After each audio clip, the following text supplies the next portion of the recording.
Hello guys, आज लेके आए हैं सामान्य ज्ञान के 80 मोस्ट इम्पोर्टेंट क्वेश्चन जो आपके प्रतियोगी परीक्षाओं में बहुत ही उपयोगी सिद्ध होगा। तो आप सभी लोग क्लास के अंत तक बने रहें और देखें कि 80 क्वेश्चन में से आपके कितने क्वेश्चन सही होते हैं। तो टॉपिक वाइज शुरू करते हैं। पहला टॉपिक है प्राचीन एवं मध्यकालीन इतिहास, एशियंट एंड मेडिवल हिस्ट्री के 10 क्वेश्चन। तो बिना देरी किए हुए चलिए शुरू करते हैं आज के क्वेश्चन। आज का पहला क्वेश्चन है, पुराणों की कुल संख्या कितनी है? तो आपका सही उत्तर है ऑप्शन सी 18। पुराणों की कुल संख्या 18 है। अगला प्रश्न, अभिलेखों का अध्ययन क्या कहलाता है? आपका सही उत्तर है ऑप्शन बी एपिग्राफी। अभिलेखों का अध्ययन एपिग्राफी कहलाता है। अगला प्रश्न, मेगास्थनीज ने अपनी पुस्तक इंडिका में किस भारतीय समाज को कितने वर्गों में विभाजित किया था? आपका सही उत्तर है ऑप्शन डी 7। मेगास्थनीज ने अपनी पुस्तक इंडिका में भारतीय समाज को 7 वर्गों में विभाजित किया था। अगला प्रश्न है, मिनांडर और नागसेन के बीच हुए वार्तालाप का वर्णन किस बौद्ध ग्रंथ में मिलता है? आपका सही उत्तर है ऑप्शन बी मिलिंद पन्हों में। मिलिंद पन्हों में मिनांडर और नागसेन के बीच हुए वार्तालाप का वर्णन बौद्ध ग्रंथ में मिलता है। अगला प्रश्न, इलोरा के कैलाश मंदिर का निर्माण किस राजवंश के शासक ने करवाया था? आपका सही उत्तर है ऑप्शन सी राजपूत। इलोरा के कैलाश मंदिर का निर्माण राजपूत राजवंश के शासक ने करवाया था। अगला प्रश्न है, कुतुब मीनार का निर्माण कार्य किस शासक ने पूरा कराया था? कुतुब मीनार का निर्माण कार्य इल्तुतमिश ने पूरा करवाया था। ऑप्शन बी सही है। अगला प्रश्न, विजयनगर साम्राज्य की स्थापना किस नदी के तट पर हुई थी? आपका सही उत्तर है ऑप्शन सी तुंगभद्रा। विजयनगर साम्राज्य की स्थापना तुंगभद्रा नदी के तट पर हुई थी। अगला प्रश्न, बाबर ने अपनी आत्मकथा तुजुक ए बाबरी किस भाषा में लिखी थी? तो आपका सही उत्तर है तुर्की भाषा में, चगताई तुर्की। बाबर ने अपनी आत्मकथा तुजुक ए बाबरी तुर्की भाषा में लिखी थी।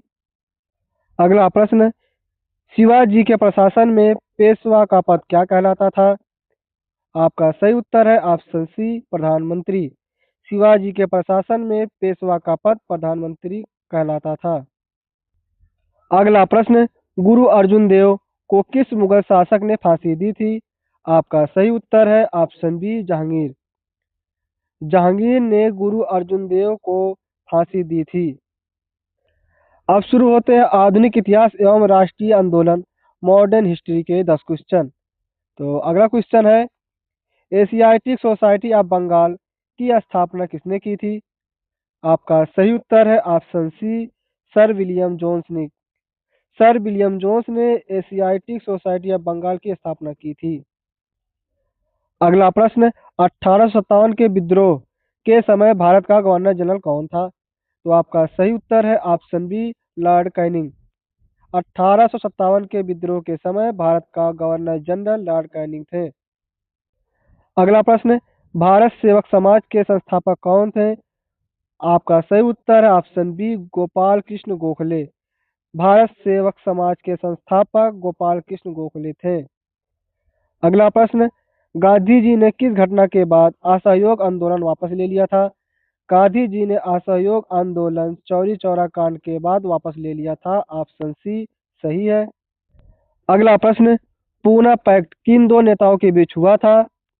पूना पैक्ट गांधी जी और डॉक्टर भीमराव अंबेडकर जी के बीच हुआ था। आपका ऑप्शन सी सही है। अगला प्रश्न, फॉरवर्ड ब्लॉक नामक राजनीति दल की स्थापना किसने की थी? फॉरवर्ड ब्लॉक नामक राजनीति दल की स्थापना सुभाष चंद्र बोस ने की थी। आपका ऑप्शन बी सही है। अगला प्रश्न है, भारत छोड़ो आंदोलन के दौरान किस स्थान पर समानांतर सरकार की स्थापना की गई थी? भारत छोड़ो आंदोलन के दौरान बलिया समानांतर सरकार की स्थापना की गई थी। ऑप्शन बी सही है। अगला प्रश्न है, कैबिनेट मिशन योजना भारत कब आई थी? कैबिनेट मिशन योजना भारत में 1946 में आई थी। ऑप्शन सी सही है। अगला प्रश्न है, भारतीय स्वतंत्रता अधिनियम ब्रिटिश संसद द्वारा कब पारित किया गया था? भारतीय स्वतंत्रता अधिनियम ब्रिटिश संसद द्वारा 18 जुलाई 1947 को पारित किया गया था। ऑप्शन ए सही है। अगला प्रश्न, पहली बार वंदे मातरम किस सत्र में गाया गया था? पहली बार वंदे मातरम 1896 में कलकत्ता सत्र में गाया गया था। ऑप्शन ए सही है। अब शुरू होते हैं भूगोल, भारतीय एवं विश्व भूगोल के 10 क्वेश्चन। तो अगला क्वेश्चन है, विश्व की सबसे गहरी झील कौन सी है? विश्व की सबसे गहरी झील बैकाल झील है। ऑप्शन सी सही है। अगला प्रश्न, पवन की गति को मापने के लिए किस उपकरण का उपयोग किया जाता है? पवन की गति को मापने के लिए एनीमोमीटर का उपयोग किया जाता है। ऑप्शन सी सही है। अगला प्रश्न, भारत में लौह अयस्क का सबसे बड़ा उत्पादक राज्य कौन सा है? भारत में लौह अयस्क का सबसे बड़ा उत्पादक राज्य उड़ीसा है। ऑप्शन सी सही है। अगला प्रश्न, किस दर्रे से होकर सतलज नदी भारत में प्रवेश करती है? शिवकिला दर्रा से होकर सतलज नदी भारत में प्रवेश करती है। ऑप्शन बी सही है। अगला प्रश्न, पृथ्वी के वायुमंडल में कार्बन डाइऑक्साइड का प्रतिशत कितना है? पृथ्वी के वायुमंडल में कार्बन डाइऑक्साइड का प्रतिशत 0.03 से 0.04% के लगभग है। ऑप्शन बी सही है। अगला प्रश्न, भूमध्य रेखा को 2 बार काटने वाली नदी कौन सी है? भूमध्य रेखा को 2 बार काटने वाली नदी कांगो नदी है। ऑप्शन बी सही है। अगला प्रश्न, पृथ्वी की सबसे बाहरी कठोर परत क्या कहलाती है? पृथ्वी की सबसे बाहरी कठोर परत क्रस्ट भूप्रवृत्ति कहलाती है। ऑप्शन बी सही है। अगला प्रश्न, किस प्रकार की खेती को झूम खेती के नाम से जाना जाता है? झूम खेती के नाम से स्थानांतरित कृषि को जाना जाता है। ऑप्शन सी सही है। अगला प्रश्न, पनामा नहर के दोनों सिरों पर स्थित बंदरगाह कौन से है? पनामा नहर के दोनों सिरों पर स्थित बंदरगाह कोलोन और पनामा है। ऑप्शन सी सही है। अगला प्रश्न, विश्व की सबसे बड़ी ताजे पानी की झील कौन सी है? विश्व की सबसे बड़ी ताजे पानी की झील सुपीरियर झील है। ऑप्शन सी सही है। अब शुरू होते हैं राज्य व्यवस्था पॉलिटी के 10 मोस्ट इंपॉर्टेंट क्वेश्चन। अगला क्वेश्चन है, भारतीय संविधान के किस अनुच्छेद में राष्ट्रपति के महाभियोग की प्रक्रिया दी गई है? भारतीय संविधान के अनुच्छेद 61 में राष्ट्रपति के महाभियोग की प्रक्रिया दी गई है। ऑप्शन बी अनुच्छेद 61 सही है। अगला प्रश्न, उपराष्ट्रपति किसका पदेन अध्यक्ष होता है? उपराष्ट्रपति राज्यसभा का पदेन अध्यक्ष होता है। ऑप्शन बी सही है। अगला प्रश्न, भारत में न्यायिक पुनर्लोकन की शक्ति किसके पास है? भारत में न्यायिक पुनर्लोकन की शक्ति सर्वोच्च न्यायालय और उच्च न्यायालय दोनों के पास है। ऑप्शन सी सही है। अगला प्रश्न, किस अनुच्छेद के तहत राष्ट्रपति किसी भी साधारण विधेयक को पुनर्विचार के लिए वापस भेज सकता है? अनुच्छेद 111 के तहत राष्ट्रपति किसी भी साधारण विधेयक को पुनर्विचार के लिए वापस भेज सकता है। ऑप्शन बी अनुच्छेद 111 वीटो शक्ति सही है। अगला प्रश्न, संसद के 2 सत्रों के बीच अधिकतम कितना अंतराल हो सकता है? संसद के 2 सत्रों के बीच अधिकतम समय अंतराल 6 माह हो सकता है। ऑप्शन सी सही है। अगला प्रश्न, दल बदल विरोधी कानून किस अनुसूची में शामिल है? दल बदल विरोधी कानून अनुसूची 10 में शामिल है। ऑप्शन सी सही है। अगला प्रश्न, भारतीय नागरिकता किस आधार पर प्राप्त नहीं की जा सकती? भारतीय नागरिकता बैंक में पैसा जमा करके नहीं प्राप्त की जा सकती। ऑप्शन सी सही है। आप जन्म के आधार पर, देशीकरण के आधार पर और वंश के आधार पर नागरिकता मिल सकती है। अगला प्रश्न, राज्यसभा में सीटों का आवंटन किस अनुसूची में निर्धारित किया गया है? राज्यसभा में सीटों का आवंटन अनुसूची 4 में निर्धारित किया गया है। ऑप्शन डी सही है। अगला प्रश्न, अंतर्राष्ट्रीय शांति और सुरक्षा को बढ़ावा देने का उल्लेख किस अनुच्छेद में है? अंतर्राष्ट्रीय शांति और सुरक्षा को बढ़ावा देने का उल्लेख अनुच्छेद 51 में है। ऑप्शन बी सही है। अगला प्रश्न, अटॉर्नी जनरल ऑफ इंडिया की नियुक्ति कौन करता है? अटॉर्नी जनरल ऑफ इंडिया की नियुक्ति राष्ट्रपति करते हैं। ऑप्शन सी सही है। अब शुरू होते हैं अर्थशास्त्र इकोनॉमिक्स के 10 मोस्ट इंपॉर्टेंट क्वेश्चन। अगला क्वेश्चन है, टैगफ्लेशन की स्थिति क्या होती है? टैगफ्लेशन की स्थिति उच्च बेरोजगारी प्लस उच्च मुद्रास्फीति होती है। ऑप्शन ए सही है। अगला प्रश्न, मानव विकास सूचकांक HDI किस संगठन द्वारा जारी किया जाता है? मानव विकास सूचकांक HDI संयुक्त राष्ट्र विकास कार्यक्रम UNDP द्वारा जारी किया जाता है। ऑप्शन सी सही है। अगला प्रश्न, नाबार्ड मुख्य रूप से किस क्षेत्र से संबंधित है? नाबार्ड मुख्य रूप से ग्रामीण विकास और कृषि ऋण से संबंधित है। ऑप्शन सी सही है। अगला प्रश्न है, भारत में सर्वप्रथम किस वर्ष विमुद्रीकरण हुआ था? भारत में सर्वप्रथम विमुद्रीकरण 1946 में हुआ था। ऑप्शन ए सही है। अगला प्रश्न, सार्वजनिक क्षेत्र के उपक्रमों PSUs के शेयर बेचने की प्रक्रिया क्या कहलाती है? सार्वजनिक क्षेत्र के उपक्रमों के शेयर बेचने की प्रक्रिया विनिवेश कहलाती है। ऑप्शन सी सही है। अगला प्रश्न, राजकोषीय नीति कौन निर्धारित करता है? राजकोषीय नीति वित्त मंत्रालय निर्धारित करता है। ऑप्शन बी सही है। अगला प्रश्न, अदृश्य बेरोजगारी का क्या अर्थ है? अदृश्य बेरोजगारी का अर्थ जहां आवश्यकता से अधिक लोग काम कर रहे हैं। ऑप्शन सी सही है। अगला प्रश्न है, भारत में GNP ग्रास नेशनल प्रोडक्ट में सबसे बड़ा योगदान किस क्षेत्र का है? ग्रास नेशनल प्रोडक्ट में सबसे बड़ा योगदान तृतीयक क्षेत्र का है। ऑप्शन सी सही है।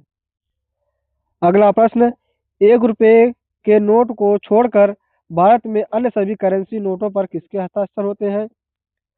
1 रुपये के नोट को छोड़कर भारत के अन्य सभी करेंसी नोटों पर RBI गवर्नर के हस्ताक्षर होते हैं। ऑप्शन सी सही है। 1 रुपये के नोट पर वित्त सचिव के हस्ताक्षर होते हैं। अगला प्रश्न, सेबी का मुख्य कार्य क्या है? सेबी का मुख्य कार्य शेयर बाजार को विनियमित करना है। ऑप्शन बी सही है। अब शुरू होते हैं सामान्य ज्ञान जनरल साइंस के क्वेश्चन। फिजिक्स और केमिस्ट्री के 10 मोस्ट इंपोर्टेंट क्वेश्चन लिए गए हैं। तो अगला क्वेश्चन है, द्रव्यमान की SI इकाई क्या है? द्रव्यमान की SI इकाई किलोग्राम है। ऑप्शन बी सही है। अगला प्रश्न, कौन सा रंग ऊष्मा का सबसे अच्छा अवशोषक है? काला रंग ऊष्मा का सबसे अच्छा अवशोषक है। ऑप्शन डी सही है। अगला प्रश्न, बर्फ का पानी पर तैरने का कारण क्या है? बर्फ का पानी पर तैरने का कारण बर्फ का घनत्व पानी से कम होता है, इसलिए है। ऑप्शन बी सही है। अगला प्रश्न, डायनेमो का आविष्कार किसने किया था? डायनेमो का आविष्कार माइकल फैराडे ने किया था। ऑप्शन बी सही है। अगला प्रश्न, किस तत्व को भविष्य का ईंधन कहा जाता है? भविष्य का ईंधन हाइड्रोजन को कहा जाता है। ऑप्शन सी सही है।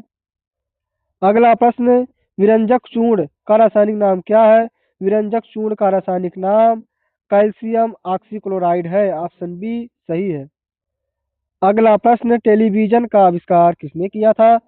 टेलीविजन का आविष्कार जॉन लोगी ने किया था। ऑप्शन सी सही है।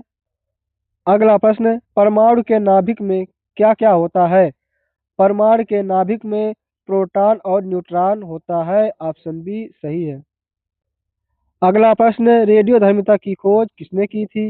रेडियोधर्मिता की खोज हेनरी बेकरेल ने की थी। ऑप्शन बी सही है। अगला प्रश्न, किस धातु को चाकू से आसानी से काटा जा सकता है?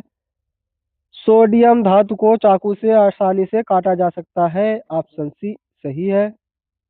अब शुरू होते हैं जीव विज्ञान बायोलॉजी के 10 मोस्ट इंपॉर्टेंट क्वेश्चन। अगला क्वेश्चन है, इंसुलिन का स्राव किस ग्रंथि से होता है? इंसुलिन का स्राव अग्न्याशय से होता है। ऑप्शन बी सही है। अगला प्रश्न, पत्तियों का हरा रंग किस वर्णक के कारण होता है? पत्तियों का हरा रंग क्लोरोफिल वर्णक के कारण होता है। ऑप्शन सी सही है। अगला प्रश्न, मानव शरीर की सबसे बड़ी ग्रंथि कौन सी है? मानव शरीर की सबसे बड़ी ग्रंथि यकृत है। ऑप्शन सी सही है। अगला प्रश्न, किस रोग को काली मौत भी कहा जाता है?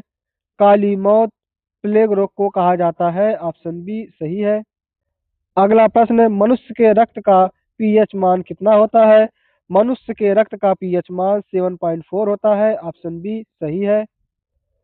अगला प्रश्न, कोशिका भित्ति किसमें पाई जाती है? कोशिका भित्ति केवल पादप कोशिका में पाई जाती है। ऑप्शन बी सही है। अगला प्रश्न, आनुवंशिकता के नियम किसने प्रतिपादित किए थे? आनुवंशिकता के नियम ग्रेगर मेंडल ने प्रतिपादित किए थे। ऑप्शन बी सही है। अगला प्रश्न, प्रोटीन किसका बहुलक होता है? प्रोटीन अमीनो एसिड का बहुलक होता है। ऑप्शन सी सही है। अगला प्रश्न, रक्त का लाल रंग किस प्रोटीन की उपस्थिति के कारण होता है? रक्त का लाल रंग हीमोग्लोबिन की उपस्थिति के कारण होता है। ऑप्शन बी सही है। अगला प्रश्न, कौन सा जीव अमर कहलाता है? जेलीफिश जीव अमर कहलाता है। ऑप्शन ए सही है। अब शुरू होते हैं कंप्यूटर एवं खेल के विविध क्वेश्चन। तो कंप्यूटर एवं खेल के 10 मोस्ट इंपोर्टेंट क्वेश्चन लिए गए हैं। अगला प्रश्न, डेटा को सूचना इंफॉर्मेशन में संसाधित प्रोसेस करने का कार्य कौन करता है? डेटा को सूचना में संसाधित करने का कार्य सेंट्रल प्रोसेसिंग यूनिट सीपीयू करता है। ऑप्शन बी सही है। अगला प्रश्न है, कंप्यूटर की किस पीढ़ी में वैक्यूम ट्यूब्स का उपयोग किया जाता था? कंप्यूटर की पहली पीढ़ी में वैक्यूम ट्यूब का प्रयोग किया जाता था। ऑप्शन ए सही है। अगला प्रश्न, आईपी एड्रेस आईपी एड्रेस के दो मुख्य भाग कौन से हैं? आईपी एड्रेस के दो मुख्य भाग नेटवर्क एड्रेस और होस्ट एड्रेस है। ऑप्शन बी सही है। अगला प्रश्न, किस खेल में ट्यूब शब्द का प्रयोग किया जाता है? टेनिस खेल में ट्यूब शब्द का प्रयोग किया जाता है। ऑप्शन सी सही है। अगला प्रश्न है, यूरो मुद्रा को अपनाने वाला अंतिम विश्व यूरोपीय देश कौन सा है? यूरो मुद्रा को अपनाने वाला अंतिम विश्व यूरोपीय देश क्रोएशिया है। ऑप्शन ए सही है। अगला प्रश्न, ज्ञानपीठ पुरस्कार किस क्षेत्र में दिया जाता है? ज्ञानपीठ पुरस्कार साहित्य क्षेत्र में दिया जाता है। ऑप्शन सी सही है। अगला प्रश्न, मोहिनीअट्टम नृत्य किस राज्य का शास्त्रीय नृत्य है? मोहिनीअट्टम केरल राज्य का शास्त्रीय नृत्य है। ऑप्शन सी सही है। अगला प्रश्न, इंटरपोल का मुख्यालय कहाँ स्थित है? इंटरपोल का मुख्यालय लियोन फ्रांस में स्थित है। ऑप्शन सी सही है। अगला प्रश्न, अंतर्राष्ट्रीय श्रम संगठन आईएलओ का मुख्यालय कहाँ स्थित है? अंतर्राष्ट्रीय श्रम संगठन का मुख्यालय जिनेवा स्विट्जरलैंड में स्थित है। ऑप्शन बी सही है। अगला प्रश्न, विश्व की सबसे बड़ी अर्थव्यवस्था लार्जेस्ट इकोनॉमी वाला देश कौन सा है? विश्व की सबसे बड़ी अर्थव्यवस्था वाला देश संयुक्त राज्य अमेरिका है। ऑप्शन सी सही है। उम्मीद है कि आप सभी लोग 80 क्वेश्चन में से ज़्यादा क्वेश्चन सही किए होंगे। तो अपना स्कोर कमेंट बॉक्स में बताएं कि आप कितने क्वेश्चन सही किए हैं। मिलते हैं नेक्स्ट वीडियो में। धन्यवाद।